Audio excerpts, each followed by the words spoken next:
પ્રકરણ 5 લીટીઓ સાથે રમત. ચાલો સૌપ્રથમ સરસ મજાનું ચિત્ર આપેલું છે. ચિત્રમાંથી આપણે છે એ પ્રશ્નના જવાબ ગોતવાના છે. નીચે પ્રશ્નના જવાબ આપેલા છે એ આપણે ચિત્રમાં છે એ ગોળ કરતા જઈશું. સાચું, ખોટું અને સ્ટાર. સૌથી પહેલું આપેલું છે એવા આસન પર વર્તુળ કરો કે જેમાં ઊભી લીટી હોય. ચાલો તો અહીં ઊભી લીટી છે એટલા માટે અહીં આપણે ગોળ કરીશું. અહીં પણ આપણે ગોળ કરીશું.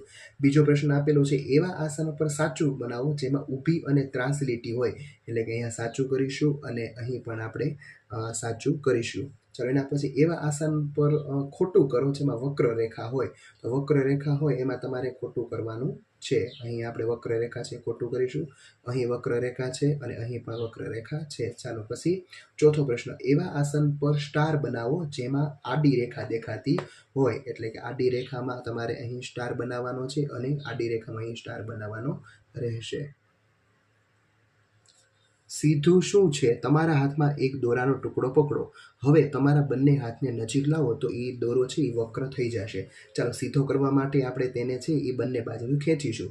હવે દોરો છે એ સીધો છે, આડો અને ત્રાંસા ઉપર આપણે છેકી નાખશું. ચાલો એના પછી તમારે છે એ ચાલો કરીએ. નીચે આપેલા ચિત્રમાં ટપકા જોડીને ઊભી, આડી અને ત્રાંસી અને વક્ર રેખા બનાવો. જો અહીં છે લીટી ટપકા કરેલા છે એના ઉપર તમારે લીટી કરવાની છે. અલગ અલગ ઘણા બધા લસરપટ્ટીમાં, ઉચક નીચકમાં, ઘણા હિંચકામાં ટપકા આપેલા છે. તમારે ટપકા કરવાના, જોઈન્ટ કરવાના રહેશે. ચાલો ટપકા સાથે રમીએ.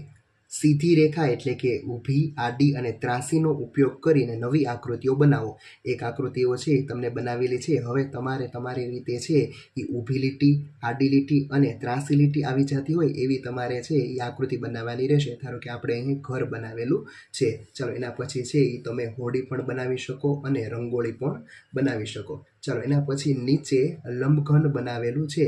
લંબઘનની જગ્યાએ તમે સમઘન પણ બનાવી શકો, પતંગ બનાવી શકો અને દીવો પણ બનાવી શકો. તમારા શિક્ષકની મદદથી તમારે અલગ અલગ પ્રકારના ચિત્રો એટલે કે આકૃતિ બનાવવાની રહેશે. પ્રશ્ન ખ વાદળો, મેઘધનુષ વગેરે જેવી જુદી જુદી આકૃતિઓ વક્ર રેખાની મદદથી દોરો.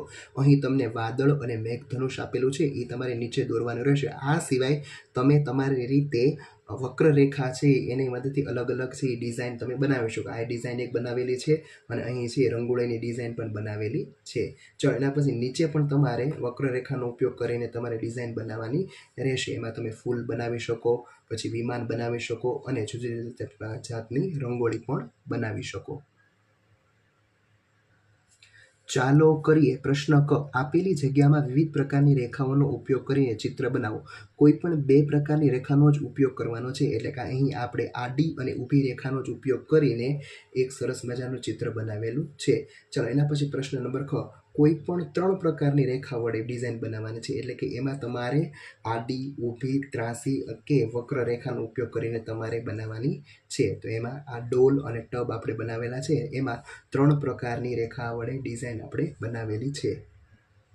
તમામ પ્રકારની રેખાઓનો ઉપયોગ કરીને ડિઝાઇન બનાવો કે જેમાં 4 પ્રકારની રેખાઓનો ઉપયોગ થઈ જાય એવી રીતે તમારે ડિઝાઇન બનાવવાની રહેશે. આના સિવાય અન્ય પણ તમારા શિક્ષકની મદદથી તમે બનાવી શકો. પણ ત્યારબાદ પ્રોજેક્ટ વર્ક આવે છે. પ્રોજેક્ટ વર્ક છે એ તમારે તમારા શિક્ષકની મદદથી કરવાનું રહેશે. અહીં તમારું આ ચેપ્ટર પૂરું થાય છે. Thank you.